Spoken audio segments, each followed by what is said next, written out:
remarquez qu'il y a une grande audience. On peut faire une enquête, une étude média, et on constate que votre audience est faible. Là, Target peut intervenir pour essayer de voir qu'est-ce qu'on peut faire pour essayer de remonter cette audience-là. Qu'est-ce qu'on peut faire? Est-ce qu'il y a des choses que l'on peut faire en termes de programmation, en termes de la grille des programmes? Y a-t-il des choses qu'on peut essayer de changer et de modifier dans la grille des programmes? Et aussi, lorsque vous avez des annonceurs qui sont en face de vous et que vous avez une bonne audience, mais vous vous plaignez que les gens qu'on ne vous paye pas bien, donc les annonceurs ne vous payent pas bien, on peut travailler ensemble l'argumentaire commercial. Lorsque vous allez chez un annonceur, comment est-ce que vous devez vous présenter? Quels sont les arguments que vous devez présenter? Qui vous devez rencontrer? Par quel intermédiaire? On essaye maintenant ensemble d'aller un peu plus en profondeur. C'est vrai, on a vu des chiffres, on a vu des tendances, c'est vrai, mais à part ces tendances-là, qu'est-ce qu'on peut faire de façon concrète pour accompagner nos clients, pour accompagner nos partenaires?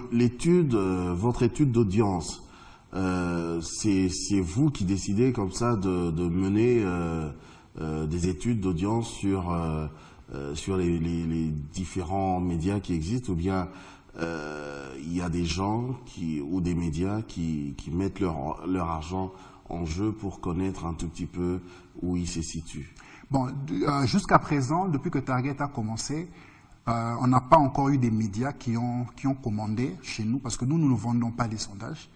Nous commandons. Donc, lorsque vous avez un besoin, vous voulez qu'on travaille par rapport à votre audience, on commande vous commandez une étude d'audience, on la réalise et au regard des résultats, on peut maintenant essayer de travailler. Donc, c'est plus les annonceurs qui ont l'habitude de commander ce genre d'études et avec eux, nous essayons de voir en termes de plan média, parce qu'un annonceur, son objectif, c'est d'atteindre le maximum de clients possible et il a besoin de construire ce qu'on appelle son plan média. Savoir, par exemple, le lundi, je peux communiquer où et dans quelle chaîne et à quel moment. Son plan média par rapport à sa cible. Oui, son plan média par rapport à sa cible. Ce qui fait que les résultats de l'étude d'audience que nous faisons, ce ne sont pas des résultats dans lesquels on demande aux gens quels sont les médias que vous avez l'habitude de suivre. Nous faisons des études journalières pendant 7 jours où on demande aux gens... Mais vous le faites comment? Comment? Vous le faites comment? Parce que bon, pour faire une étude d'audience, je sais pas, il faut peut-être choisir un échantillon de quelques personnes de la population, peut-être 1000 personnes ou 10 000. Bon, vous faites comment? Il y a deux manières de faire des études. La première manière de nos études d'audience, on fait ce qu'on appelle un panel. Nous sélectionnons sur base des statistiques de la population, on sélectionne un panel de répondants qui sont au nombre de 500. Et ces 500-là, nous les visitons pendant 7 jours. Ils ont un carnet d'écoute qu'ils remplissent. 500 qui sont répartis dans toute la ville. Hein. On tient compte de la répartition par âge, par sexe, au niveau de la population de Kinshasa. Et ils ont un carnet d'écoute. Et chaque jour, il y a nos enquêteurs qui passent et ils remplissent tout ce qu'ils ont suivi la veille.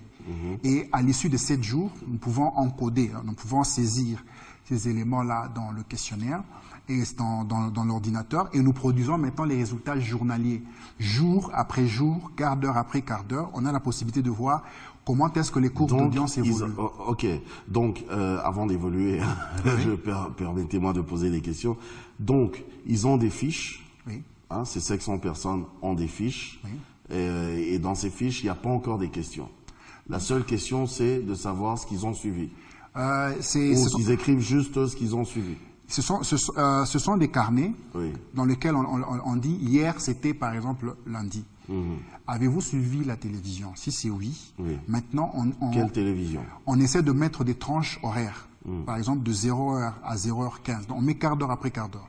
De 0h à 0h15 par exemple, est-ce que vous avez suivi une chaîne de télévision? Il dit la chaîne qu'il a suivie, du moins la chaîne principale, et à côté, on met l'émission. Le programme qu'il a suivi. Le programme qu'il a suivi. Du moins s'il a suivi pendant ces heures-là. Donc chacun remplit par rapport à ces heures où il a suivi. Donc, et à la fin maintenant, nous allons saisir et on va produire. Et l'intérêt, là c'est la partie panel. Donc on peut utiliser 500 personnes, ils remplissent des carnets d'écoute chaque jour. Ça, c'est la première approche. La deuxième approche, c'est plutôt, on prend un échantillon de 300 personnes qu'on essaie d'interroger chaque jour. Mais c'est un échantillon qui ne